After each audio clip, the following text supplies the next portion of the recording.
rebonjour à tous et bienvenue pour ces tables rondes de l'après-midi qui sont dédiées au thème de l'officier de marine marchande dans un monde en crise. Alors, pareil que ce matin, 2 tables rondes. Alors, la première table ronde va être modérée par Thomas Roy. Thomas qui est enseignant de construction, exploitation, sécurité à l'École nationale supérieure maritime, mais qui est aussi chef de département pour les monovallants ponts. Thomas a navigué, il a commandé, il a un double cursus également puisqu'il a suivi un master dans une école qui s'appelle Kedge maintenant, mais à l'époque, c'est pas pour dire que tu es âgé, mais qui s'appelait Euromed à Marseille. Et voilà, je lui laisse la parole. Merci Gerson pour cette belle présentation. Alors je vais à mon tour présenter ou représenter nos intervenants de cet après-midi. Monsieur François Lambert, directeur général de l'École nationale supérieure maritime. Rowan van Scheren, directeur général Académie maritime d'Anvers. Bonjour monsieur. Alain Cottanet, membre du comité des affaires sociales Armateurs de France. Bonjour. Et le capitaine de vaisseau Laurent Machard de Gramont, direction du personnel militaire de la marine, sous-directeur du recrutement, école et formation de la marine nationale.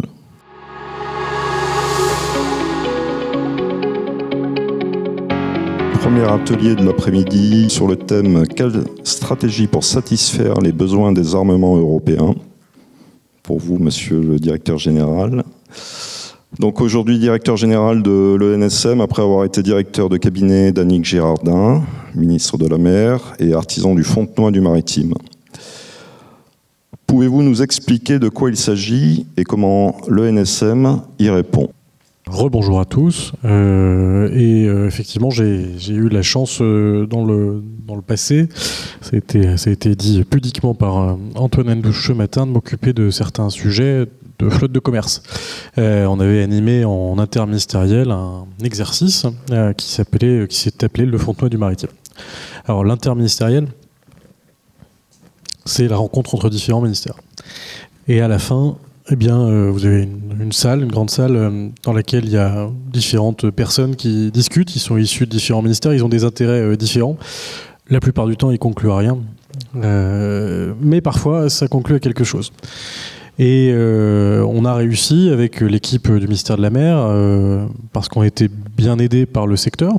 On a travaillé avec Armateurs de France, on a recensé un certain nombre de propositions issues du secteur, de conseillers de l'équipe, et grâce évidemment au soutien qui a été obtenu par la direction, qui ne s'appelait pas encore la direction générale des affaires maritimes, de la pêche et de l'aquaculture, dans un travail technique très studieux et analytique d'un certain nombre de projets, a ajusté une série de propositions autour de 3 items principaux. Le premier, c'est la compétitivité du pavillon, dont on a parlé un petit peu ce matin. Le deuxième, c'est la complémentarité des différents acteurs portuaires et maritimes. Et puis le troisième, c'est le social et la formation. Sur la compétitivité du pavillon, j'y reviens pas, mais ce matin, ça a été très bien dit par des gens bien plus compétents que moi. Le crédit bail, la question de la taxe au tonnage, l'article 209 des CSC, le 39 des CSC, pardon, l'article 209 du Code des impôts, enfin toute une série de choses qui nous permettent de dire que, par les hypothèques, que le pavillon français est un pavillon compétitif, doit le rester, mais doit pouvoir profiter de différentes aides complémentaires. Je pense notamment à un fonds auquel on avait pensé, qui a été mis en place, ou en tout cas imaginé depuis. Ça a été annoncé aux Assises de l'économie de la mer par le président de la République il y a quelques mois.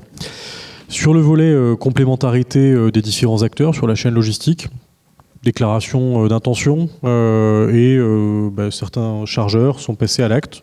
Ça a été un peu plus compliqué dans une période économique plus difficile parce que certains acteurs attendaient une solidarité plus ferme. Je pense notamment à certains acteurs français. Alain nous en parlera peut-être. Mais on a pu voir un intérêt manifeste. Je prends un exemple, ce sera peut-être dit tout à l'heure aussi par Diana Meza, sur le Vélic, avec une orientation plus forte, une inclinaison plus forte de la part d'acteurs de la chaîne logistique à passer par d'autres types de transports, et notamment plus propres. Et puis, il y a eu les dimensions sociales et formation. Les dimensions sociales, je passe assez vite, mais ça a concerné particulièrement le régime de la croisière et le pavillon Wallis et Futuna, que je n'ai pas confondu avec le registre calédonien. Il y a bien un registre calédonien et il y a un pavillon Wallis. Et pour la partie formation, il y avait le NSM. Donc j'y viens sur le NSM. Le NSM, le but, c'était de favoriser la meilleure prise en compte des besoins des armateurs, et c'est-à-dire renforcer le nombre d'officiers français, formés en France en tout cas, par l'École nationale supérieure maritime. Évidemment, et les élèves le savent bien mieux que moi, la formation est longue, surtout à la fin, diront certains, parce qu'on est pressé d'aller naviguer, mais la formation, d'abord, elle est obligatoire, c'est-à-dire que ça répond à des critères. La STCW, c'est pas nous qui l'avons inventé. Si on l'avait inventé, on l'aurait peut-être fait autrement. Mais en tout cas, on est obligé de l'appliquer. Et puis, le niveau, la qualité des enseignements qui vous sont dispensés ici n'est pas discutable. Et vous permet ensuite d'aborder une carrière maritime avec l'intensité que nous lui connaissons. Il n'empêche que cette longueur de 3 ans pour les monovalents, de 5 ans pour les polyvalents, eh bien, elle amène à une montée en puissance qui est compliquée à calculer, qui est compliquée. On ne peut pas dire tout de suite, on va recruter 150 personnes, et puis ces 150 personnes, finalement, on leur fait un cours accéléré, et puis dans 1 an, ils sont officiers polyvalents. Il faut 5 ans pour pouvoir, 5 ans et demi dans le diplôme actuel. Maintenant, 5 ans à partir du diplôme qu'on commence à Marseille lundi prochain. Il faut 5 ans. Il faut 3 ans pour les officiers monovalents. Et pour ça, il faut des bâtiments, il faut des personnels, il faut repenser un certain nombre de programmes, il faut un suivi pédagogique, technique. Et donc toutes les équipes de l'ENSM ont pu s'y employer, avec un gros travail qui a été fait, on pense tout le temps aux enseignants. C'est mon cas, je pense évidemment aux enseignants, mais on pense trop peu au personnel de la scolarité. Je pense à Sophie coordonne ce travail au sein du Havre, Sophie Nevou. Je pense aussi à la direction générale des services qui y travaille. Et donc le Fontenoy du maritime, ça a été pour le NSM la possibilité d'obtenir les moyens de ce doublement du nombre d'officiers diplômés entre 2021 et 2027. Et donc on va passer de 222 officiers diplômés à 440. Non, vous savez pas. Non, 446. Alors, ne me demandez pas pourquoi, parce qu'en fait, normalement, ça fait 444, mais c'est 446 à cause d'une classe. Mais peu importe. Donc, on arrive à plus de 440 officiers qui sont diplômés en 2027, et donc qui vont devoir pouvoir gagner les rangs des armements français. Et on a la certitude, puisque les armateurs s'y sont engagés, que ce sont des besoins qui seront utile pour continuer à développer le pavillon français. Et donc on continue à le claironner, c'est-à-dire il y a une certitude d'avoir un emploi dans le secteur du transport maritime entre 2024 aujourd'hui, mais déjà dans les années précédentes, et dans la décennie qui vient, puisque ça a été garanti par le secteur. Charge à nous d'être au niveau pour pouvoir amener ce secteur qui est cyclique, puisqu'on est dans une activité cyclique, à préserver cette dynamique. C'est tout l'intérêt qu'on a évoqué ce matin sur le maintien de la compétitivité du pavillon, tout étant dans tout. Et donc le pavillon français vit une histoire forte avec l'École nationale supérieure maritime, dans cette complémentarité entre l'officier de la marine marchande formé sur nos bancs et l'armement français, les armateurs français qui emploient ces officiers à bord de leur navire. Voilà ce qu'est le Fontenoy du maritime en quelques mots, et ça se traduit en réalité chiffrée par un peu plus de 5 millions d'euros sous le contrôle de Pierre-Yves Lecor, de subventions pour charges de service public indexées sur l'inflation, ce qui nous permettra évidemment d'honorer nos engagements là aussi, et puis une subvention pour charges d'investissement avec à Marseille des travaux importants qui ne sont pas complètement terminés, avant évidemment de développer d'autres ressources propres. On en a parlé encore hier avec intensité, celle de la fondation, mais on pense aussi à la formation continue. On pense à tout fonds de concours qui pourrait nous aider pour se mettre au diapason des besoins des armateurs et nourrir aussi l'intérêt que vous avez eu en tant qu'élève pour ce secteur et vous garder à bord le plus longtemps possible. Je vous remercie. Avec un timing almost perfect.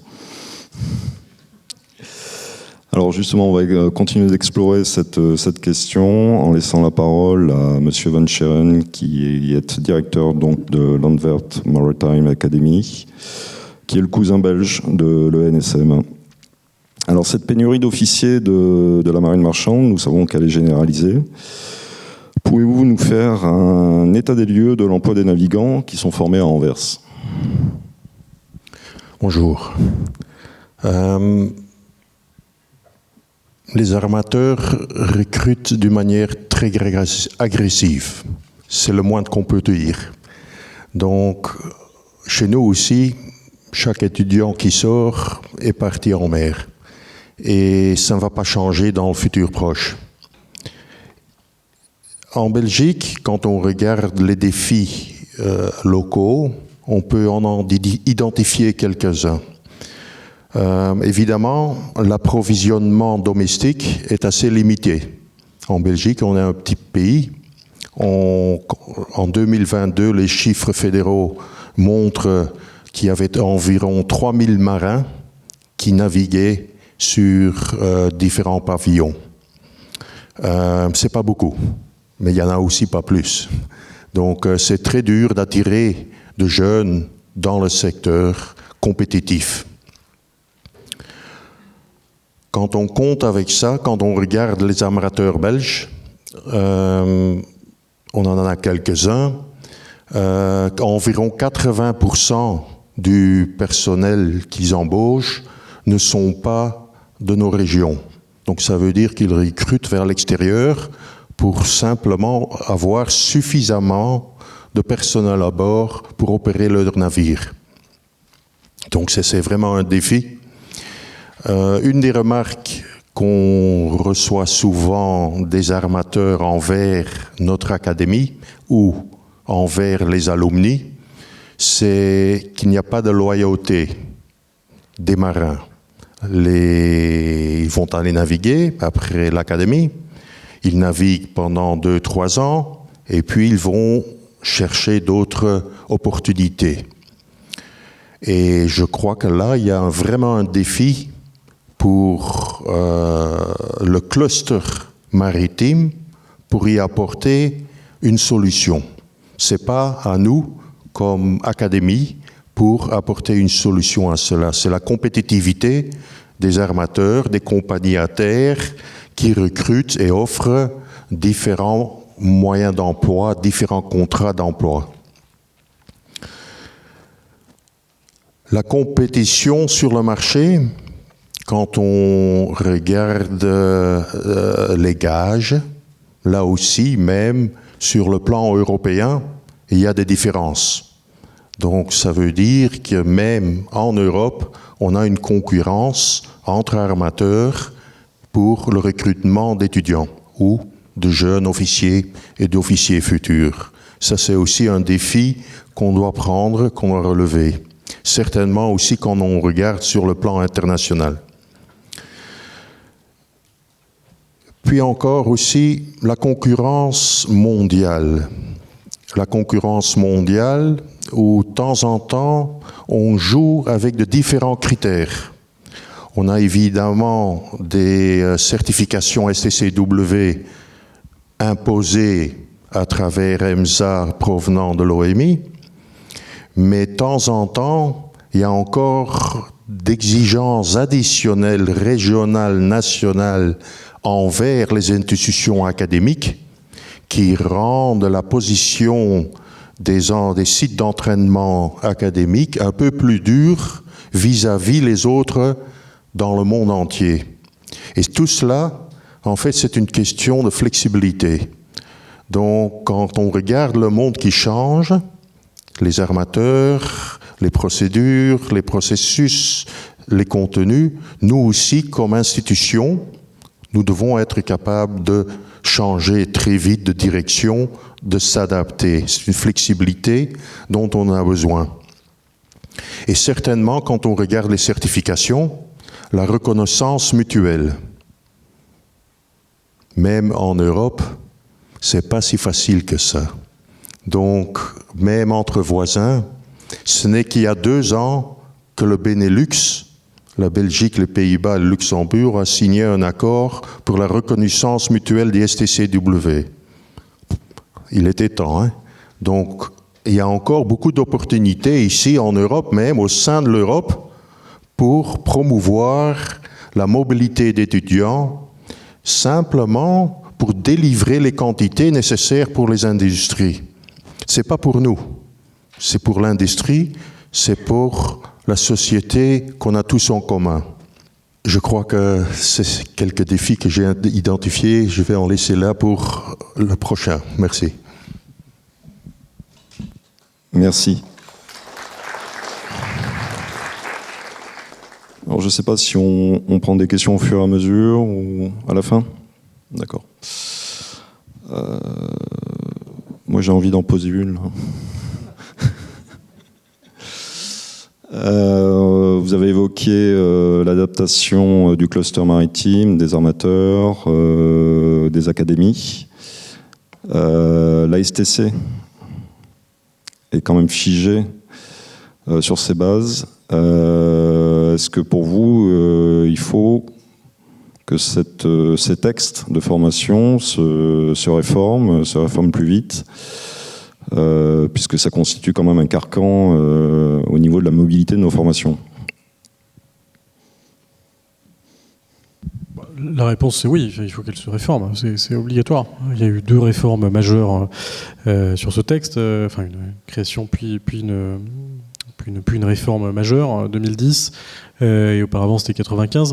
On a un texte qui ne vit pas avec son temps, mais bon, l'Organisation maritime internationale, ça prend du temps, hein.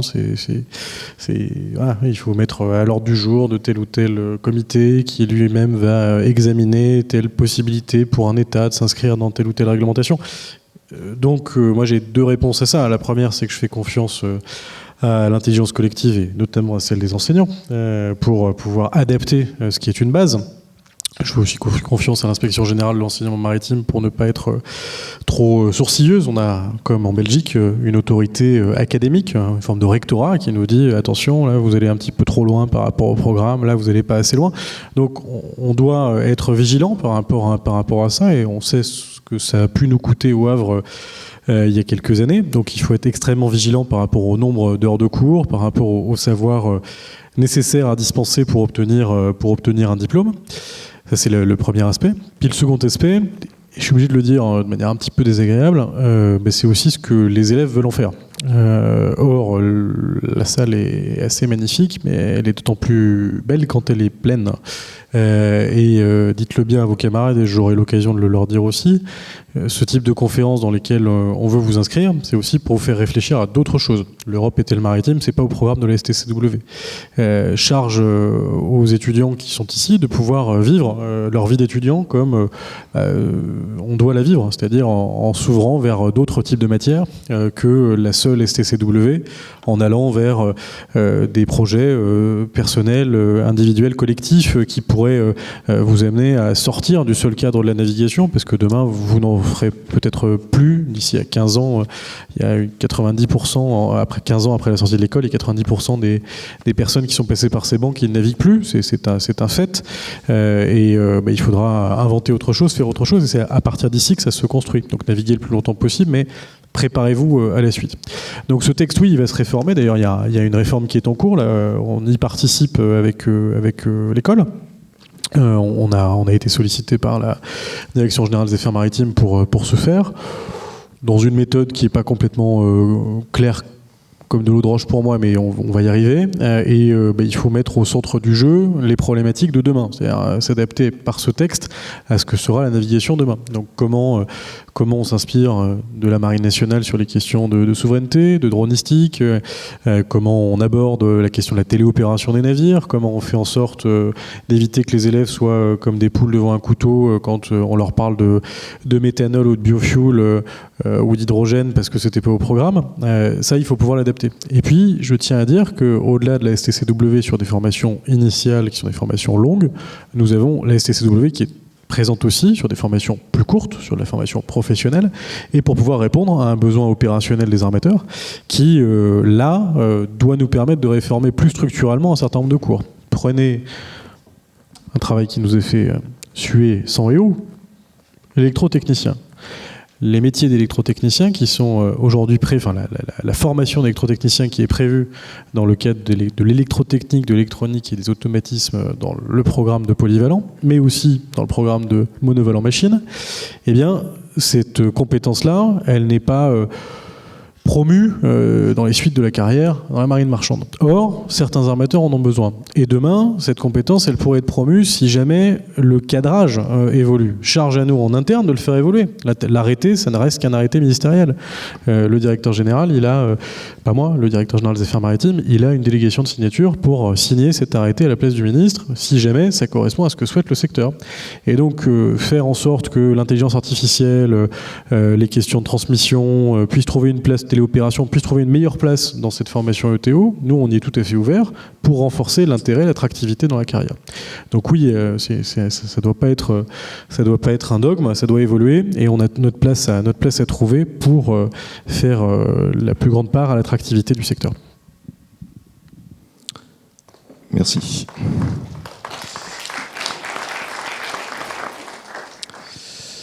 Alors monsieur Cottanet, aujourd'hui, quel est le besoin des armateurs?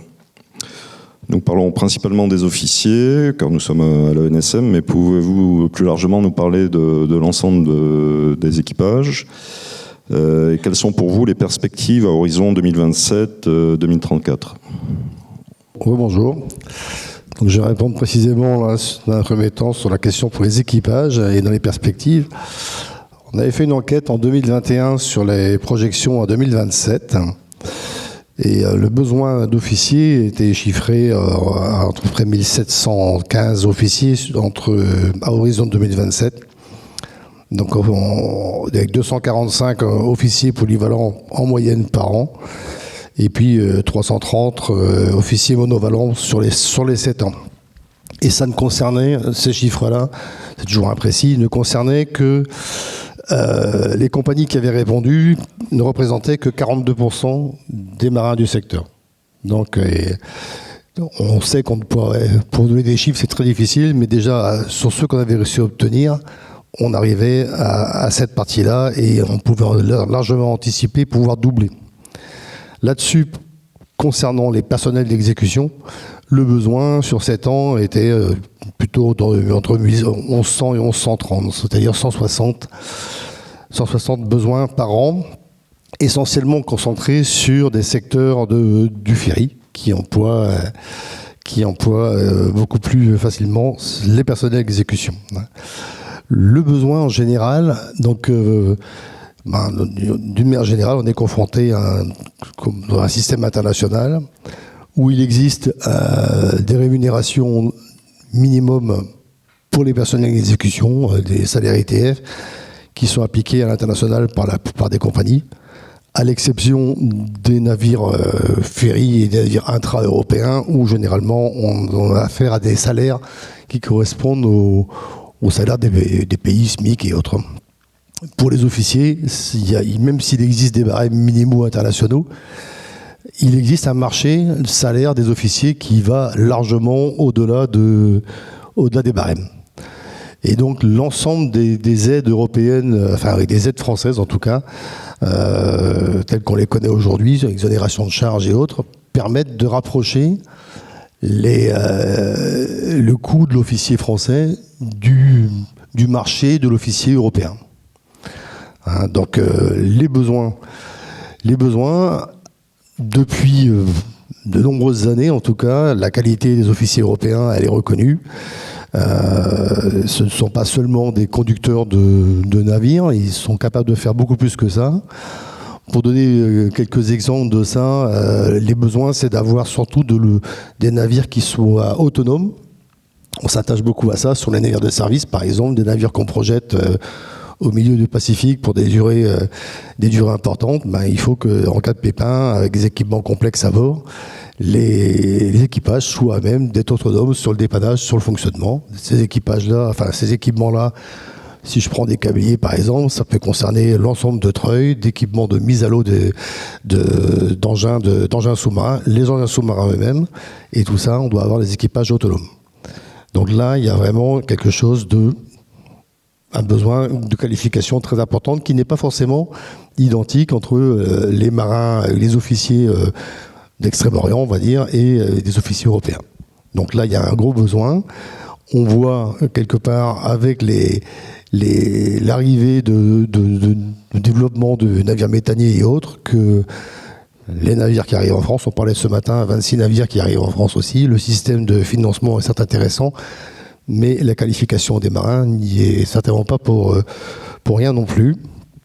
Donc le besoin, il est constant, la vocation a duré, pour autant que le système qu'on connaît aujourd'hui, qui l'a favorisé, soit durable, en tout cas, et c'est sûr que s'il y avait des changements, les besoins risqueraient d'être différents. Maintenant, il reste que l'activité maritime, c'est une activité cyclique. C'est des cycles plus ou moins longs. Ça peut être des cycles de 5 ans, 10 ans, avec des creux et des hausses. Mais je veux dire que presque depuis 40 ans, il y a eu des cycles haut-bas, mais qui n'ont quasiment pas eu d'effet sur l'emploi des officiers. Même si, il n'y avait pas trop à un moment donné, pas trop d'activité ou d'emploi sur des postes embarqués, dans une durée assez courte de quelques mois, l'ensemble des personnes arrivent à se reclasser et à se réintégrer à terre assez facilement.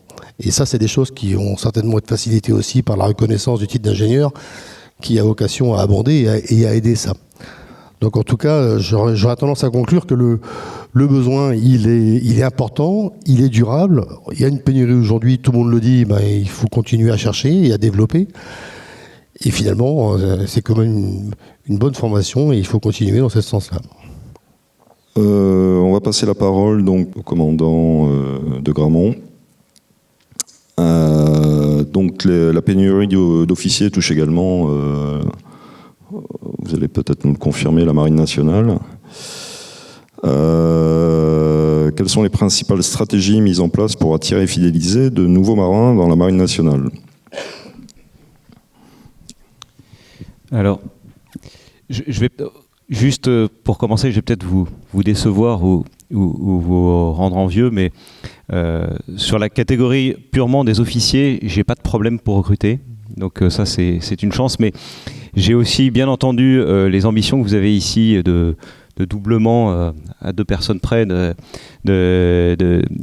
vos élèves. Nous, on a une certaine stabilité. On est quand même dans une institution très régalienne qui dépend de l'État. Donc, il y a eu énormément de rapports qui ont soutenu le fait que je pense que la marine est descendue trop bas. On a parlé beaucoup des besoins de bâtiments d'escorte et on en a des très très bons, mais on n'en a pas tant que ça. Ceci dit, c'est pas d'un coup de baguette magique qu'on arrive effectivement à remonter en puissance une marine, et donc j'ai une vraie stabilité. On est légèrement monté, on est cette année à 85 élèves recrutés à l'école navale. J'ai reçu pas plus tard que ce matin la confirmation que sur les 85, ceux qui sont actuellement, alors qu'on est que le 6 septembre, sont tous en choix certains. Ils ont encore jusqu'à la fin du mois pour découvrir, pour certains éventuellement qui sont peut-être plantés, ils n'ont pas encore signé. Mais donc j'ai un taux de sélection qui est à peu près de 10 candidats pour un. Donc au niveau des officiers, j'ai jamais d'inquiétude, et on fait partie. Donc nous on est adossés, on est dans le concours commun central Supélec. Il y avait eu des inquiétudes quand on est rentré dedans il y a peut-être 15 ou 20 ans en disant on monte peut-être, enfin on rentre dans une grande machine, est-ce qu'on va pas avoir justement énormément de pertes en ligne, et finalement on a trouvé notre équilibre, et là-dessus ça marche bien. Ça veut pas dire qu'on se réforme pas et qu'on réfléchit pas à plein de choses. Quand je descends un peu plus bas, effectivement j'ai plus de tension en termes de recrutement, et notamment quand je vais sur les équipages, donc le niveau opérateur en bas, là pour le coup j'ai pas du tout le même taux de sélection. J'atteins plus ou moins un plafond de verre. Enfin, on sent bien qu'on ne serait pas capable d'aller tellement au-delà. Et donc, y compris en redoublant d'efforts, vous avez peut-être vu cette année, on a changé notre campagne de recrutement, on y a mis beaucoup d'aventures dedans. Et je crois qu'effectivement, la jeunesse a raison et elle a besoin de donner du sens à sa vie. Donc, on a commencé effectivement d'abord à lui parler directement et lui dire, et ces fameuses images, se lever aux aurores boréales, c'est dur, mais ça vaut le coup. Il y en a plein d'autres comme ça, mais il y a à chaque fois un petit peu cette dualité avec c'est pas un choix facile, mais vous en aurez pour votre argent, et je crois que quand on parle directement, ça marche. C'est aussi peut-être un avantage que j'ai, alors ça a été présenté tout au début, mais moi je m'occupe pour toute la marine du recrutement, des écoles, de la formation et puis de la définition de la compétence. Et donc quand je recrute pas des gens pour mes écoles, je recrute des gens pour l'employeur qui est la marine, mais l'employeur c'est également les écoles, et le fait d'avoir tout de façon unifiée, ça offre forcément une force de frappe et une lisibilité pour les gens qui rentrent chez nous, ça j'en suis pleinement conscient. En fait, la réalité aujourd'hui dans la marine, c'est que chaque année, on recrute 10% de la marine. Et alors, certes, on est très pyramidal et on a besoin d'avoir des jeunes, mais 10%, ça voudrait dire que si mathématiquement, ça voudrait dire qu'au bout de 10 ans, on aurait renouvelé intégralement la marine. Alors, si vous me regardez, ça fait un peu plus de 10 ans que j'y suis, donc c'est pas vrai. Et effectivement, il y a quand même quelques personnes qui partent avant 10 ans, mais le modèle est un petit peu trop trituré actuellement, et il est un petit peu déséquilibré parce qu'on a eu un autre problème qui était plus un problème de fidélisation. Donc on a travaillé sur le recrutement, mais on travaille énormément sur la fidélisation. Et la fidélisation, je l'ai entendu d'ailleurs autour de moi, vous avez certainement aussi les mêmes choses avec des gens qui au bout de quelques années ont besoin de poser leur sac à terre parce qu'on a des métiers qui sont extrêmement exigeants pour l'organisme et pour la vie de famille au sens très large, quelle que soit la façon dont on définit sa vie de famille. Ça peut être aussi aller voir ses amis, faire du sport ou n'importe quoi, mais on a des métiers qui sont très contraignants. Et donc on a beaucoup bossé là-dessus et on a retravaillé d'abord effectivement. Il y a eu un grand plan qui s'appelait le plan famille. On a retravaillé toute l'approche un petit peu indiciaire, de primes, de choses comme ça pour mieux prendre en compte un certain nombre de pénibilités dedans, et en tout cas pour les réajuster et reconstruire finalement un escalier social également pour que les gens aient envie de progresser. On est allé même plus loin, donc c'était tout le programme de l'année dernière, on a travaillé sur le personnel non officier. On a été au-delà de l'envie, parce qu'on a même mis un système qui est un système poussé, c'est-à-dire que quelqu'un chez le personnel non officier qui a passé une qualif, d'entrée de jeu, sans même qu'il se porte candidat, il est déjà intégré dans la formation suivante sous forme de ce qu'on appelle une formation continue modulaire, qui consiste également d'ailleurs à mettre en valeur tout ce qu'il apprend sur le terrain pour éviter de le ramener en classe dans certains cours où il va dormir en cours parce qu'il sait déjà faire, et quelqu'un qui dort en cours c'est jamais bon parce que il s'embête, il critique le cours, il critique l'école, enfin c'est bon pour personne. Et en même temps, en mettant ça en place, alors c'est pas pour des gens en formation initiale, je vais pas laisser bien pour des gens qui sont dans des formations bien plus avancées, mais en même temps en faisant ça, on va leur envoyer quand même en cours, mais juste pour l'essentiel, il va y trouver son intérêt, il va y aller peu de temps. Et comme il va y aller peu de temps, on le laissait affecter sur son bateau, donc il va continuer de toucher ses primes, donc c'est tout bénef pour lui. Il déménage pas sa famille, au lieu de déménager 1 an alors qu'il avait un cours de 9 mois, si le cours dure plus que 3 mois, c'est tout bénef. On a pu rajouter d'autres choses, qui est un module d'exercice de l'autorité, parce que notre personnel non officier disait qu'on leur faisait prendre des responsabilités, mais sans les avoir suffisamment formés là-dedans. Donc finalement, on s'y retrouve pas mal.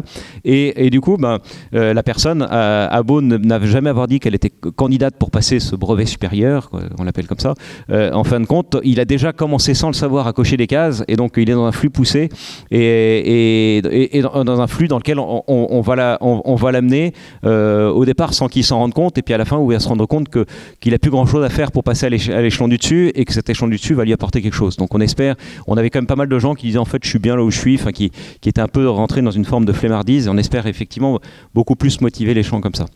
On se pose aussi les questions au niveau des officiers. C'est le sujet de cette année, avec pas mal de choses là aussi pour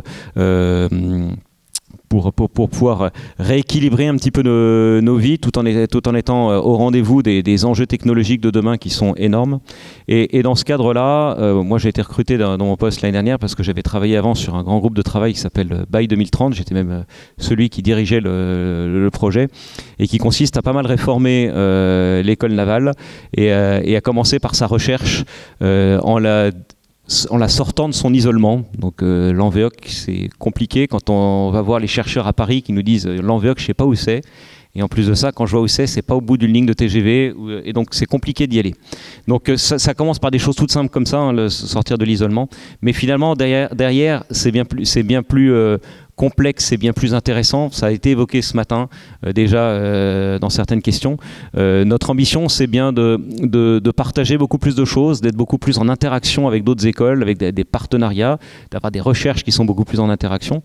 Et derrière tout ça, c'était aussi, monsieur le député Chevenard qui l'évoquait, la volonté de pouvoir créer beaucoup plus d'opportunités pour des gens extérieurs à la marine de venir. Donc on a parlé ce matin des VOA. Alors c'est super et j'espère qu'effectivement il y aura de plus en plus de gens sortant de cette école qui iront faire des VOA. Je pense que vous avez une carte à jouer parce qu'évidemment quand on a été formé chef de car, le VOA chef de car est tout attribué. Alors je vous ai dit que j'avais 10 candidats pour un officier, j'ai 15 candidats pour un poste de VOA. Donc c'est extrêmement sélectif, mais quand on a un CV comme celui de sortie de l'ENSM, on devrait pouvoir remonter sur le dessus de la pile normalement. Mais donc je ne fais qu'appeler des vocations pour venir là-dedans. On a lancé, donc on a un grand programme qui concerne les 3 armées, d'énormes montées en puissance de la réserve. On va passer pour la marine de 4 000 à 14 000 réservistes d'ici 2035. Et donc dans le cadre du lien armée-nation, nous on en profite énormément. Alors vous avez peut-être entendu parler des flottilles côtières, donc on va mettre tout au long de la côte des embarcations pour faire un peu de présence et pour commencer à remonter de l'information auprès des préfets maritimes. Mais on a bien d'autres choses. Moi, je m'occupe notamment des écoles. On est allé chercher des gens. On a des gens d'un peu partout qui viennent faire de la réserve. Alors, ça demande... la réserve, c'est génial, ça a été évoqué ce matin, mais ça demande à ce que les employeurs, chez vous, c'est donc les armateurs, jouent le jeu. Parce que la réserve, c'est souvent 10, 15, 20 jours, 30 jours par an. Et les gens veulent bien prendre 3-4 jours sur leurs vacances, mais ils ne prendront pas tout sur leurs vacances. Donc, il faut qu'il y ait effectivement ce partenariat avec l'employeur.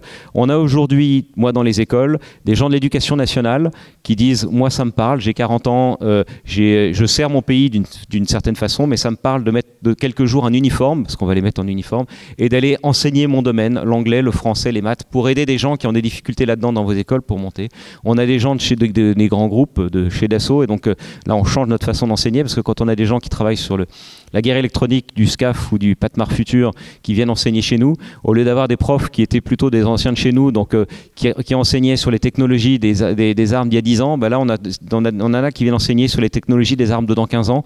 Donc ça change complètement notre façon d'enseigner et c'est absolument génial. Et je ne peux qu'appeler de mes voeux le fait que on puisse avoir aussi des gens qui viennent s'imprégner, parce qu'on va évidemment retravailler ensemble en mer avec sous forme de convois qui vont se reconstituer. Ce serait génial de pouvoir avoir des chefs de car qui viennent faire un peu de réserve chez nous, sur nos bateaux, s'imprégner de nos techniques. J'en parle d'autant plus facilement que, alors moi je suis d'un cursus, je suis pilote de chasse initialement, donc dans l'aéronaval, mais j'ai eu la chance également de commander une frégate, et pas n'importe laquelle, elle s'appelle l'Aconite. Alors je ne sais pas si certains connaissent ou pas, mais la frégate Aconite, elle fait partie, le nom vient, c'était pas un nom traditionnel dans les bateaux de la marine, le nom vient des Flower Corvettes, donc c'est les corvettes britanniques produites dans la Seconde Guerre mondiale pour escorter les convois. Parmi toutes celles-là, ils en ont fait 8 pour les FNFL, pour les forces navales françaises libres.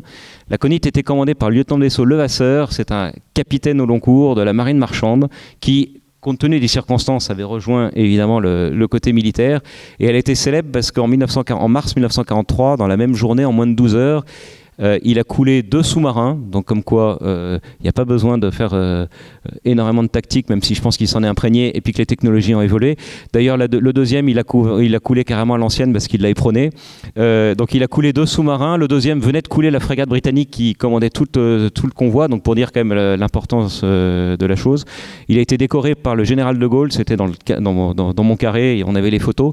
Et le général de Gaulle a dit ce jour-là, il y aura toujours une frégate qui s'appellera Aconite dans la marine. Donc je pense que c'est un énorme témoignage des liens qu'il peut y avoir, alors des liens extrêmes, et je ne souhaite pas que ça revienne là, mais dans tous les cas, qu'il y a évidemment une place pour que des gens viennent faire quelques semaines de réserve dans l'année sur nos bateaux, viennent s'imprégner du coup de nos tactiques, de nos enjeux, de nos contraintes, et comprennent du coup encore plus facilement pourquoi on va leur demander de se positionner à un endroit quand ils passeront en mer Rouge. Donc je pense qu'il y a énormément de choses à faire là-dessus.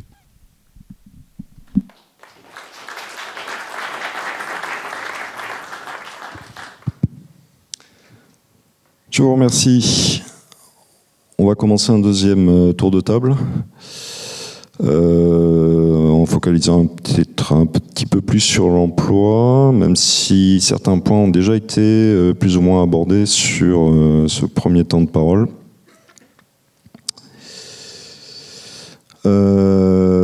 Monsieur Lambert, l'emploi maritime est toujours fluctuant. On l'a déjà évoqué tout à l'heure un petit peu. Vous avez rappelé qu'il fallait 5 ans et demi pour former un officier polyvalent, entre 3 et 5 ans pour les monovalents. L'ENSEM a développé une filière génie maritime également, il ne faut pas l'oublier. Comment l'école permet-elle à ses élèves de ne pas subir une baisse de la demande de la main-d'œuvre et de trouver un emploi à l'issue de cette formation? Vous avez commencé à y répondre tout à l'heure. Est-ce que vous souhaitez apporter un complément sur ce point-là? Oui, monsieur, sur le niveau, je ne vais pas en faire des tonnes, mais on reste une école dans le concert des nations européennes et on en parle régulièrement avec Rowan, ce qui me permet de dire que si toutefois des personnes étaient connectées et m'écoutaient actuellement et étaient journalistes, il n'y a pas de rivalité entre le NSM et la Belgique. Et quand on essaie de me dire que si ça ne marche pas en France, on les enverra en Belgique, moi je dis très bien, hein, envoyez-les en Belgique parce que ça se passe très très bien avec Rowan, donc n'hésitez pas. N'hésitez pas et justement il faut faire front. On parle de l'Europe, on parle aussi de souveraineté, on en a parlé un petit peu ce matin, et autant qu'on puisse dispenser le savoir de la STCW, puisque c'est la base, et qu'on puisse le dispenser de manière assez uniforme. Et d'ailleurs, on essaye de travailler à un réseau, le président du conseil d'administration en a parlé ce matin, un réseau des écoles européennes sous l'égide de l'association internationale des universités maritimes, et en plus du réseau METNet que tu fréquentes assidûment, Gersand. Et Rowan aussi. Mais la question pour moi, elle n'est pas tellement au niveau de l'école. Alors, je pourrais tomber dans le panneau et dire oui, vu qu'ils sont ingénieurs, ils trouveront nécessairement un emploi pour les polyvalents, mais c'est pas du tout ce que je pense. Je pense que la qualification d'ingénieur ne donne pas nécessairement un emploi, et surtout elle donne pas nécessairement un emploi à terre. Ce qui est votre qualification première, c'est vous êtes des officiers de la marine marchande. Et les officiers de la marine marchande, ça trouve un emploi aujourd'hui dans la conjoncture, et je ne sait pas faire de contrat cyclique. Moi, ça ne m'appartient pas. Ça appartient évidemment au secteur d'activité, puis on l'a dit tout à l'heure, aux pouvoirs publics qui sont capables, par des mécanismes suffisamment incitatifs, de préserver un pavillon français compétitif pendant un certain nombre d'années, même si la conjoncture se retourne. Et effectivement, il n'y a pas eu d'impact sur l'emploi malgré les aléas du transport maritime sur les dernières années. La demande ne s'est pas tarie, contrairement à ce qu'on a pu connaître dans des cycles plus complexe, pas très lointain, il y a une dizaine d'années, où un certain nombre de nos camarades issus de cette école n'ont pas trouvé d'emploi. Donc je ne sais pas comment on peut faire de contrat cyclique. Mais j'ai quand même une idée par rapport à la flotte stratégique, c'est que les officiers de la marine marchande que nous formons ici sont parfois peu sensibles au fait que c'est une école exceptionnelle et dans laquelle on a un savoir qu'on détient qui n'est de fait pas commun. Et ce savoir peu commun, parfois on a la tentation de ne pas l'utiliser à bord d'un navire. Comment vous condamnez, puisqu'en fait, pour les plus jeunes, certains reprennent des études, font des choses avant, mais vous n'avez vu que ça. Vous n'avez vu que ça et vous dites, mais finalement, est-ce que je suis fait pour ça? Et vous avez les questions du temps présent. Alors, on peut les balayer d'un revers de la main. C'est une idée, c'est pas la mienne. Je pense qu'il faut vivre avec son temps et qu'un certain nombre de jeunes aujourd'hui se posent plus de questions que ma génération pouvait s'en poser. C'est un fait. Voilà, c'est un fait. Et il faut pouvoir vous maintenir dans ce choix que vous avez fait, qui est un bon choix. Il faut continuer à vous dire, à vous persuader qu'il faut naviguer. Donc il faut être au niveau à l'école, avec nos équipements pédagogiques, avec les enseignants qui y sont présents. Et puis, possiblement, il faut avoir des mécanismes incitatifs qui sont inventés par l'État, mais qu'on pourrait déployer. Et c'est là que revient le principe de la flotte stratégique. Moi, je crois beaucoup, et c'est ce que j'ai écrit dans le rapport auquel il était fait référence ce matin, à un mécanisme qui est similaire à celui de l'hôpital, une loi de 2009, où on a un contrat d'engagement de servir. Alors, ça ne veut pas dire que je fonctionnarise la flotte. Je suis pas en train de... Certains pourraient me prêter cette tentation, et je goûte à ce plaisir, parce qu'on ne prête qu'aux riches, mais ce n'est pas le cas. C'est pas le cas. C'est ce que je pense, c'est la mise en place d'un vivier, d'une flotte stratégique, qui n'est pas uniquement des unités, un type de navire, aussi important cela soit-il, des pétroliers jusqu'aux câbliers, en passant par les porte-conteneurs, les navires de service. C'est aux navires à passagers. C'est un vivier dans lequel il y aurait des marins, et les marins, ils seraient formés ici. Et donc, ce que j'ai suggéré dans ce rapport, qui est public, donc je ne suis pas en train d'annoncer quoi que ce soit, c'est de dire qu'au bout d'un certain nombre de mois, d'années, vous pourriez signer, vous avez évoqué, commandant, l'idée de signer, ils n'ont pas encore signé, au bout d'un mois, vous pourriez signer, vous aussi, un engagement de servir dans ce vivier de la flotte stratégique. Ça garantirait une gestion prévisionnelle de l'emploi et des compétences pour les armateurs. Ça nous assurerait que ces études, qui sont pas gratuites, mais qui sont pas aussi onéreuses qu'elles devraient l'être en tout état de cause si on considérait l'ensemble des formations qui vous sont dispensées, seraient suivies d'effets, c'est-à-dire que vous serviriez à ce à quoi vous avez été formé. Et puis ça pourrait vous donner à une partie de cette génération qui se pose des questions, des réponses, là où parfois on ne vous en donne pas, en vous responsabilisant et en disant ceux qui veulent pas signer ne signent pas, ça n'est pas grave, mais il faut donner un avantage à ceux qui signent, c'est-à-dire ce qu'on a connu dans le passé, des bourses de telle ou telle entreprise. Moi, je suis plutôt pour un système public, mais je suis fermé à rien. Et puis, il n'est pas impossible qu'on ne me demande pas de mon avis. Donc, à ce moment-là, j'appliquerai ce qu'on me dira de faire et peut-être qu'on ne fera rien. Mais je crois que cette dimension coercitive, il ne faut peut-être pas l'éloigner de notre esprit. On parle beaucoup d'autorité en ce moment. C'est pour plein de raisons. Je pense qu'il est temps de remettre un petit peu d'autorité, sans aucun jugement de valeur, mais dans la possibilité qui vous serait donnée de dire, après cette école, je suis engagé à poursuivre ma carrière, au moins pendant un temps, dans la marine marchande. Je ne l'ai pas dit pour les ingénieurs en génie maritime, parce qu'en fait, le besoin n'est pas le même, quoique il soit très important, mais nous n'avons pas le monopole de la formation des ingénieurs en génie maritime. Mais pour ce qui concerne ce monopole-là, c'est une idée que j'avais avancée et en laquelle je crois, pour résoudre ce problème d'emploi, puisqu'on continue à monter en charge, je l'ai dit, sur le nombre de diplômés, on est 1406 élèves, il y a 1406 élèves aujourd'hui, ils seront demain plus de 1500, après-demain plus de 1600, et on doit pouvoir stabiliser à 1750, 1800 pour pouvoir obtenir ce nombre, ce doublement de diplômés et préserver cette dynamique pendant un certain nombre d'années. On évoquait tout à l'heure, Jean-Marie, le fait qu'un sous-marin, quand on l'imagine, après on en a pour 100 ans. Mais c'est pareil, un officier de la marine marchande, quand on décide de la montée en charge de l'ENSM, on en a pour 5 ans par rapport à un programme, mais c'est plutôt une durée de 10 ans sur l'évolution de l'école, dans le capacitaire, construire de nouveaux bâtiments, recruter de nouveaux enseignants, développer de nouveaux programmes, et être capable de répondre à, si vous me permettez l'expression, un contrat opérationnel, expression de la marine nationale, pour pouvoir être capable d'assumer ces missions qui ne sont pas des missions régaliennes, mais qui sont des missions souveraines. Je vous remercie. Monsieur Van Scheren, l'Académie d'Anvers collabore-t-elle directement avec des armateurs européens pour adapter ses programmes de formation ? Et quel type de partenariat stratégique entretenez-vous avec les entreprises maritimes européennes ? Je vous remercie. Une réponse simple, oui. Les armateurs sont représentés dans notre conseil général comment est-ce qu'on le fait, hein? De cette manière-là, évidemment, régulièrement, nous menons des enquêtes pour nous assurer que nous continuons à offrir les compétences requises d'aujourd'hui et de demain. Donc la liaison avec les armateurs, évidemment, c'est la clé de voûte de toutes nos opérations. Et il faut les écouter, il faut changer, il faut être flexible et il faut s'adapter continuellement avec les compétences minimales requises SCCW qu'on fait tous. Mais en plus de ça, évidemment, ça a été évoqué aussi ce matin où on voit les clusters des ports, on voit les clusters de propriétaires, d'armateurs.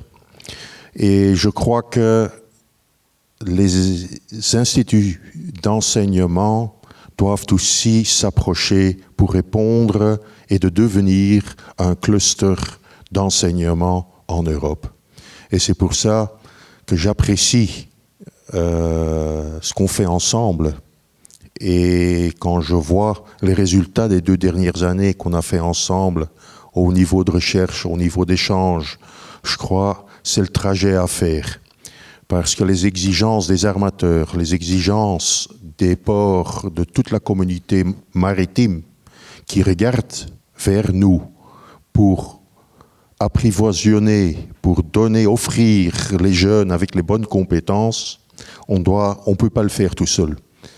Les finances manquent pour faire ce qu'on veut vraiment faire, donc on doit faire des choix.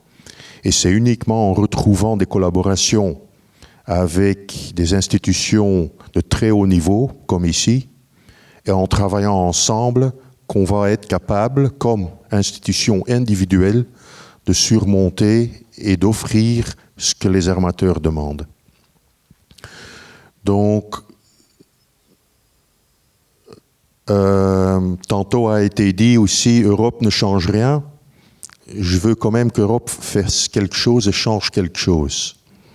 Quand on regarde l'enseignement supérieur en général, je ne sais pas où juste commencer ici, mais en Belgique, nous aussi, nous sommes financés par le ministre d'Éducation.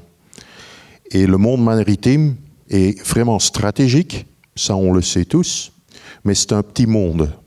Donc quand on doit faire la concurrence vis-à-vis les autres éducations, comme les droits, ingénieurs civils, toutes les autres grandes, on est le petit gamin là-dedans. Donc on n'arrive pas toujours à se faire entendre. Et c'est pour ça que je dis, quand on regarde vers l'Europe et on fait vraiment un choix pour sauvegarder les compétences maritimes qu'on a besoin pour le secteur stratégique du futur, quand on fait ce choix-là, il ne faut pas uniquement regarder vers les armateurs, il ne faut pas uniquement regarder vers les ports, regardez aussi envers les instituts d'enseignement. Et prenez-leur dès le début dans l'équation, qu'on puisse aussi interagir dès le début et qu'on ne doit pas uniquement réagir par après quand le secteur a changé. Tous les investissements qui se font maintenant dans le renouvelable, heureusement, il y a des projets européens en financement qu'on peut rentrer là-dedans, mais c'est en généraliste. Si on veut vraiment créer le 1 + 1 fait 3 dans l'éducation maritime, dans le secteur stratégique, je crois qu'il faut aussi créer un environnement juridique pour les institutions d'enseignement pour être tellement flexible, pour s'adapter aux besoins des armateurs, aux besoins de la marine nationale. Et je salue et félicite aussi la marine, parce que j'ai lu que vous aviez signé avec la marine belge un accord pour les entraînements communs. C'est un exemple pour nous aussi, pour ce qui est possible et ce qu'on doit faire dans le futur. Donc, les armateurs, oui, mais ils ont leurs propres soucis. Et les soucis d'enseignement ne devraient pas être le souci des armateurs. Ça, c'est notre raison d'être, ce sont nos soucis. Donc, nous, on est là pour vous aider, pour changer et assurer que vous, dans 10 ans, seraient encore les armateurs numéro 1 du monde. Donc, prenez-nous dans l'histoire dès le début. On ne le fait pas pour nous-mêmes, sinon on ne serait pas ici, mais pour nous tous. Merci.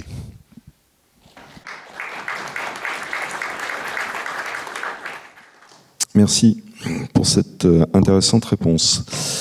Je propose de poursuivre avec la vision de M. Cottanet en guise de réponse ou de comparaison. Je ne sais pas comment les armateurs français abordent cette question. Quel lien avec les établissements scolaires? Est-ce que l'évolution est suffisamment réactive pour suivre l'évolution des besoins du board, du marché, etc. Les armateurs de France, en tout cas, en France, est représenté au conseil d'administration de l'ENSEM. Donc, en fait, il y a une participation active à l'ensemble des décisions, en tout cas des avis et participation aussi à des groupes de travail sur les évolutions proposées par l'école, par les évolutions proposées aussi par les armateurs. Il y a des gros échanges qui ont lieu là et on va dire que c'est indispensable à la bonne marche, je pense, de l'activité en général, quoi, en fait. Je pense que oui, la réponse est plutôt positive. On a des besoins spécifiques, comme l'évoquait M. Lambert tout à l'heure, là, sur des choses qui sont sur des formations qui sortent un petit peu du cadre généraliste. On a évoqué des ETO et les évolutions réglementaires font que des personnes qu'on sourçait dans l'industrie en général doivent, depuis 2017, avoir des formations spécifiques maritimes, STCW, qui en France ne sont dispensées que par l'ENSEM. Donc après de multiples échanges avec l'administration, on a réussi à en mettre en place ces formations spécifiques. Et donc là, pour la 3e année, on a une écoute de l'école qui nous permet de construire ces formations et qu'on espère pérennes, développées et de plus en plus adaptées à nos besoins, en tout cas. Bon, la dernière proposition de l'école vous paraît satisfaisante? La proposition de l'école est travaillable, on dirait. Mais on peut toujours l'améliorer, c'est comme tout. On en parle après. Surtout qu'il y a la question de l'ETO, justement. Tout à fait. Pour terminer le regard de la Marine nationale, alors il y a une partie des questions qui ont été abordées précédemment.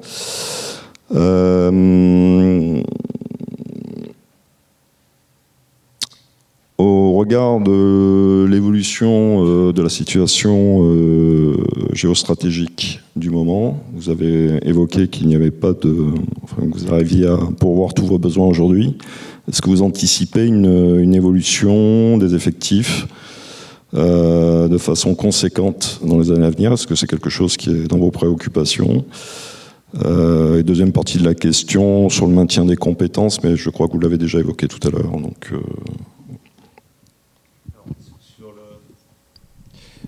Sur l'évolution des effectifs, on essaye toujours l'évolution en absolu. D'abord, on a un peu de mal à l'anticiper. Alors, comme on essaie de rebâtir un petit peu, comme je disais tout à l'heure, l'école navale, on est effectivement en train de travailler sur quels sont les vrais besoins de l'école demain et après-demain, parce qu'autant, pour faire simple, le bâtiment élève actuellement à l'école navale est à refaire, et il y a beaucoup d'argent à mettre en jeu, donc autant en tout cas bien investir et anticiper les choses.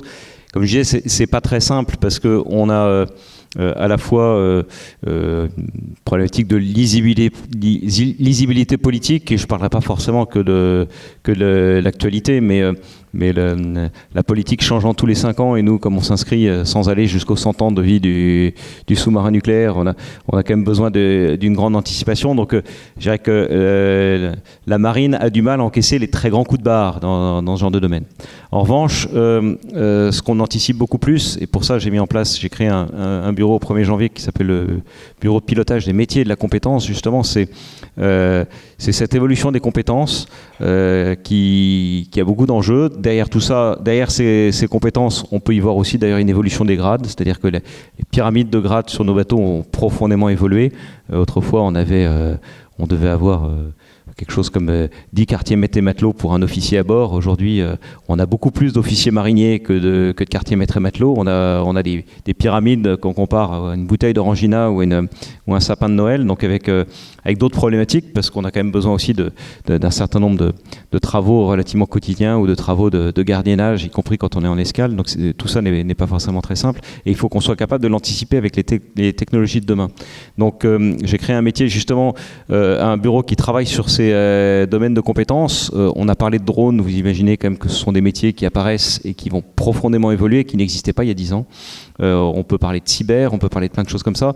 Donc il y a plein de métiers qui se transforment très très très rapidement et pour lesquels il faut qu'on soit au rendez-vous et pour lesquels on va avoir des catégories professionnelles qui vont profondément évoluer. On a commencé à identifier certains métiers d'experts qui vont être des métiers beaucoup plus à cheval, avec des gens qui commenceront officiers mariniers et qui termineront officiers, avec des statuts qui sont différents sur lesquels il faut qu'on se penche pour pouvoir rendre ce passage là aussi attractif. Et donc, alors parce qu'on pense initialement très, très bien, si je gagne plus d'argent et que je prends plus de responsabilités, c'est mieux, mais finalement, comme il y a aussi des impacts sur les droits à retraite, vous voyez qu'on a un modèle, et notre modèle n'est pas du tout celui de l'armée de terre, l'armée de terre qui, elle, a gardé une vraie base, et donc il faut qu'on soit capable d'évoluer avec eux sur ce genre de sujet, donc c'est pas très simple. Néanmoins, avec ces changements avec l'arrivée de ces évolutions de compétences, mon objectif c'était d'arrêter de travailler, j'allais dire à 3 ans. Le recrutement, on le vit à l'année. Les écoles, on a un budget sur 3-4 ans, donc on regarde ce qu'on peut faire à 3-4 ans. Et moi, mon objectif, c'est de me projeter en 2036.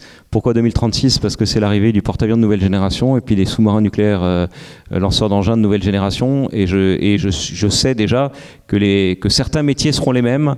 On continuera de devoir saisiner les avions sur le pont d'envol. Je ne pense pas qu'on aura réussi à droniser ce type de fonction, ou alors à des coûts qui seront prohibitifs et qui feront qu'on aura arrêté le porte-avions, donc c'est pas souhaitable. Et autant il y a d'autres métiers qui n'auront plus rien à voir avec ce qu'on peut faire sur le porte-avions et avec le Rafale, et qui pourtant sont des objets absolument géniaux et avec des concentrés de technologie incroyables. Et donc il faut qu'on y pense en avance de phase pour dire que si jamais en 2036 il faut que j'ai des gens qui ont 10 ans d'expérience et qui sachent faire tel type de choses, et si j'ai pas pensé en 2024, je vais rater l'échéance. Derrière tout ça, j'ai plus d'une centaine de métiers dans la marine. Et donc, c'est un autre axe d'effort aussi avec les compétences, c'est que vous évoquiez effectivement le fait que on a une jeunesse qui se pose plus de questions peut-être que nous à notre époque et qui cherche plus de sens et qui donc va être plus volatile.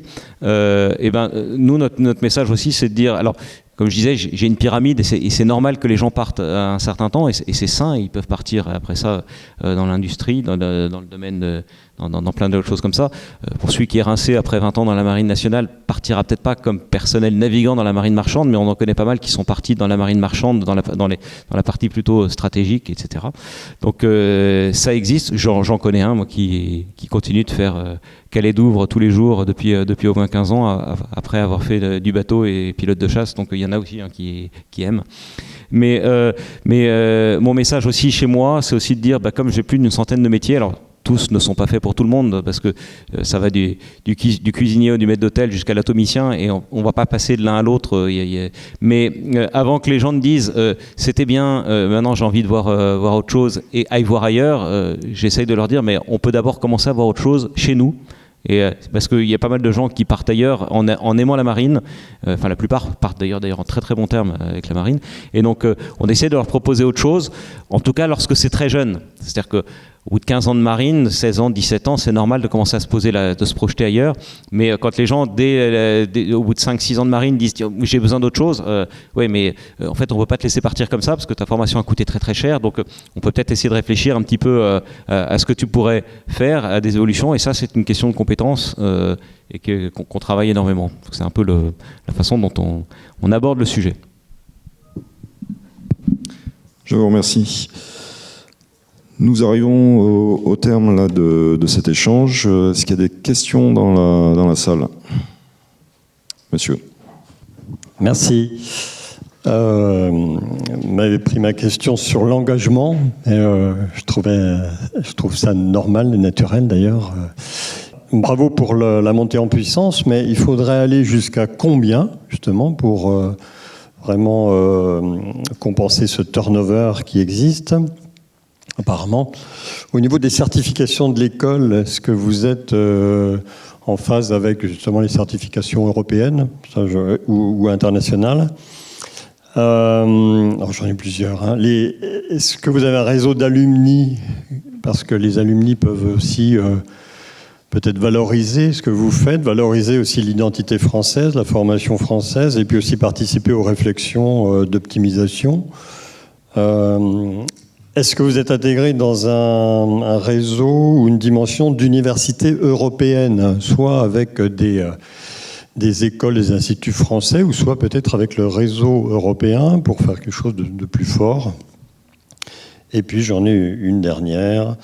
Est-ce qu'il existe aussi, comme dans d'autres écoles d'ingénieurs où j'ai pu aussi former, un système d'apprentissage, même au niveau ingénieur, donc avec justement les armateurs?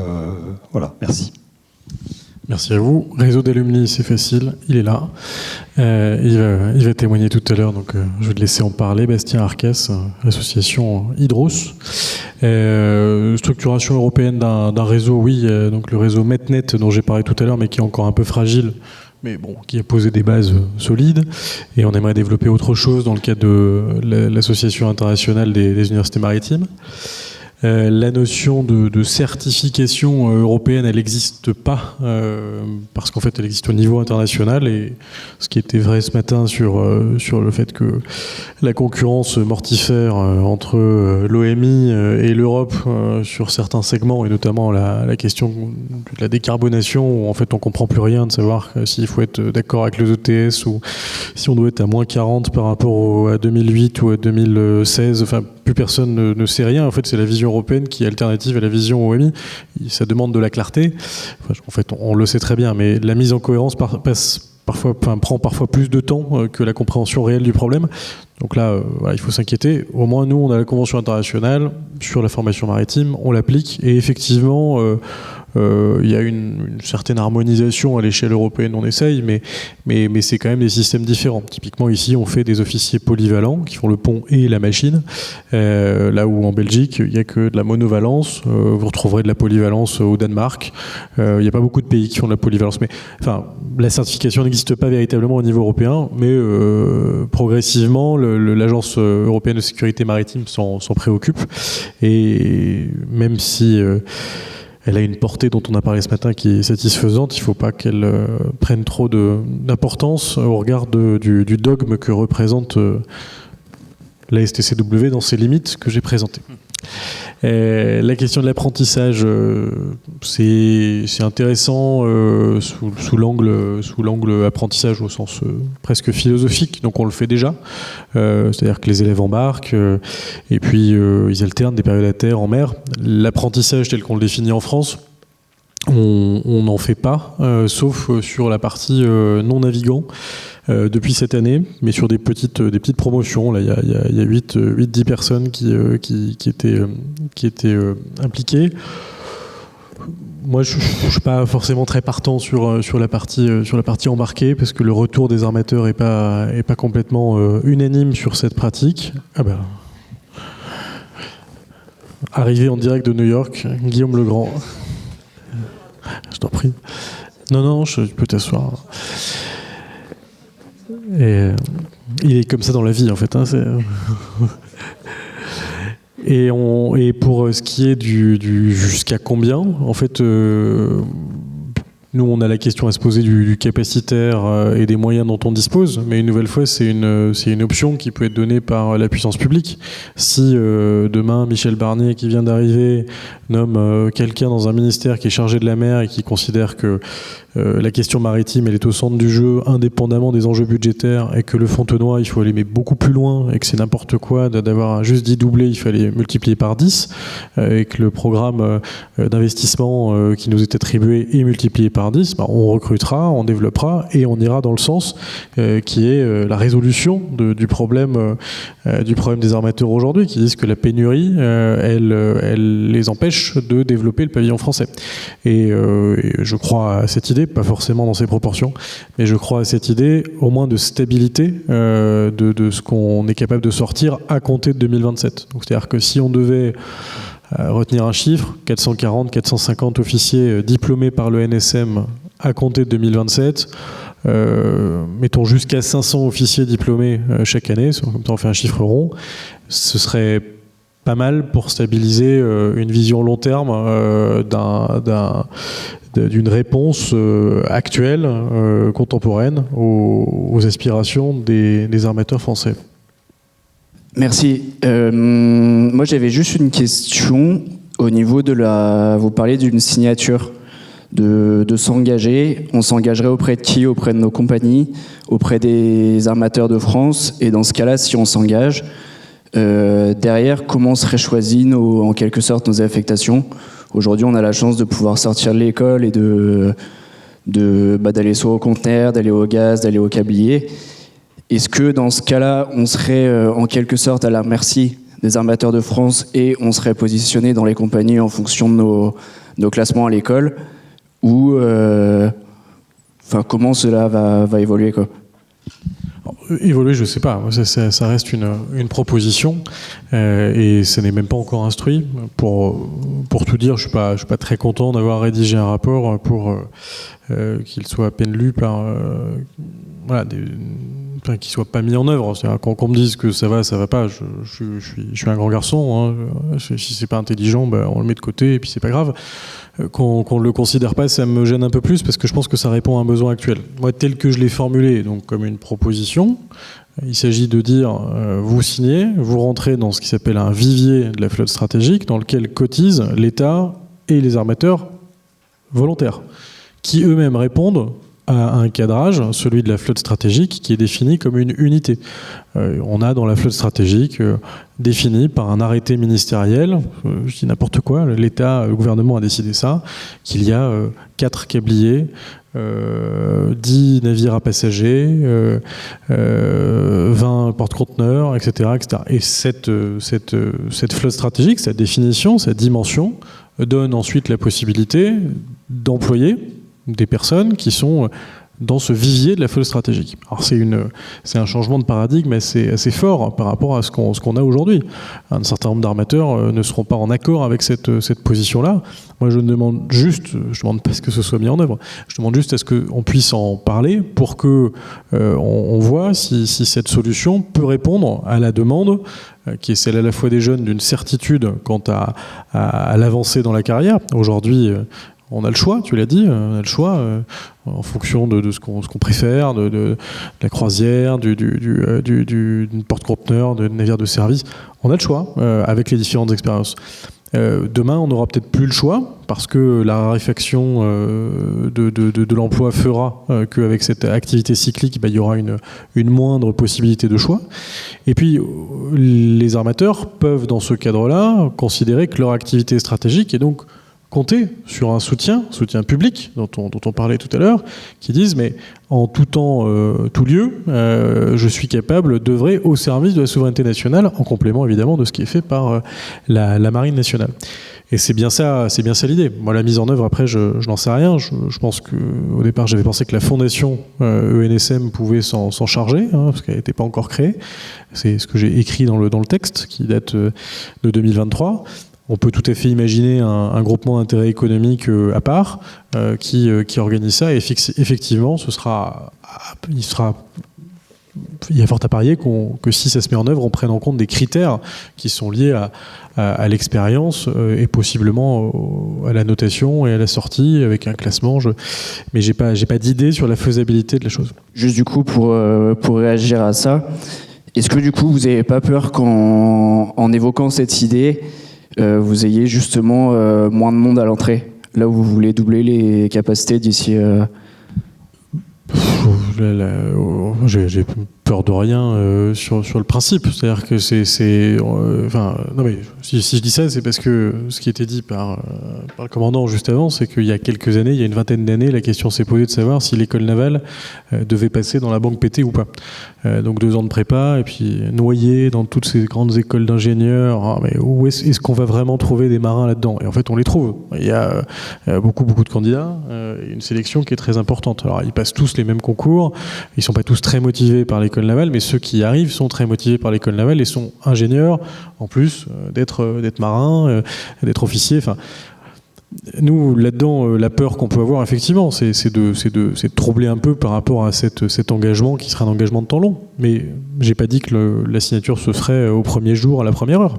Je dis qu'elle peut se faire au bout d'un certain temps. Et que tout le monde, d'ailleurs, ne sera pas dans la flotte stratégique, parce que toute la flotte n'est pas stratégique.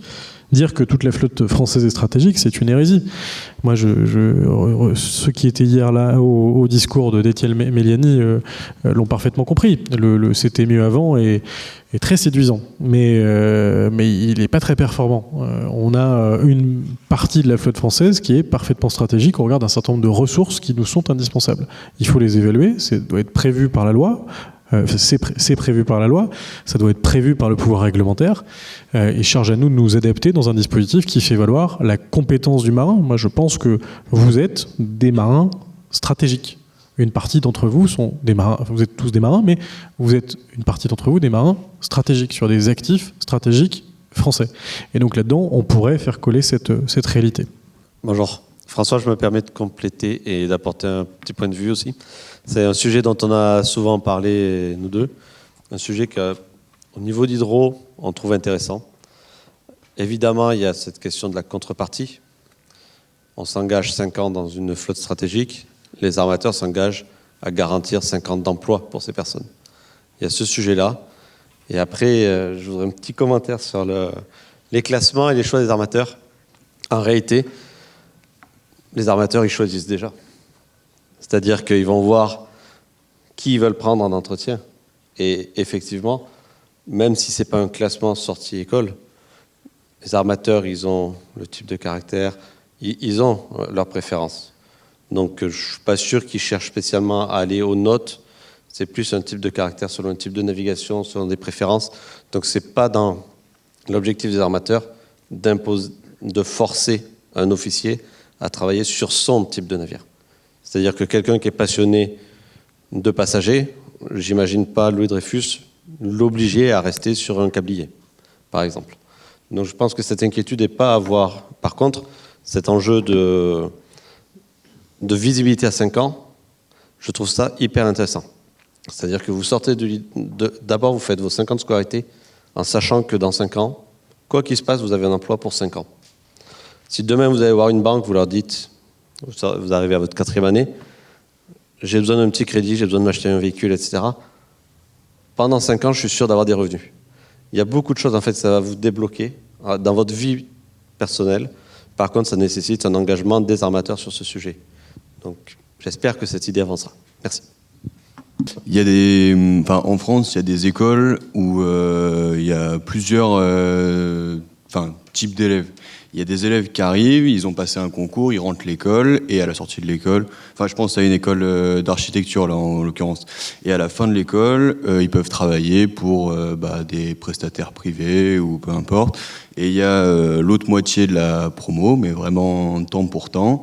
Eux, ils arrivent, ils signent, et après, il y a une certaine période à faire pour la fonction publique et tout. Et par rapport à ce que vous disiez sur le vivier tout à l'heure, est-ce que vous pensez que ce système il pourrait s'appliquer à votre idée ou pas exactement ? Non, on ne deviendra pas l'ENSTA. C'est pas le but. J'ai le dit aussi, il ne faut pas fonctionnariser la flotte. On est avec des acteurs privés. Nous formons des officiers de la marine marchande à destination d'un monde qui est le secteur privé. Jusqu'au jour où l'État dira je veux finalement racheter toute la flotte française, mais c'est pas le cas. C'est pas la période qu'on vit. La compagnie générale maritime dont on parlait tout à l'heure, Alain, qui a été dissoute, qui a été récupérée par les actifs, pour ses actifs par CMS-CGM, pour la partie financière, c'est resté une structure financière, c'est la CGMF, Compagnie Générale Maritime Financière, qui existe toujours, qui permet de prendre des participations. Ça a été le cas dans la SNCM à une époque, et le reste, c'est French Line, que vous connaissez. Donc ça, c'est une autre époque, ça a vécu. Peut-être que ça reviendra, mais en tout cas, c'est pas le moment. Donc moi, c'est pas du tout l'idée que je promeus. L'idée que je promeus, elle est dans ce rapport de dire, pour donner un peu plus de certitude tant au secteur économique qu'à nos élèves, offrait la possibilité de rentrer au prisme de l'enjeu de la souveraineté, au prisme de l'enjeu de la stratégie, dans cette flotte stratégique avec des marins qui sont des marins stratégiques. C'est uniquement ça. Après, je ne suis pas sûr que ça fonctionne, hein, une nouvelle fois, mais je ne demande qu'à le tester auprès des pouvoirs publics et puis des acteurs privés.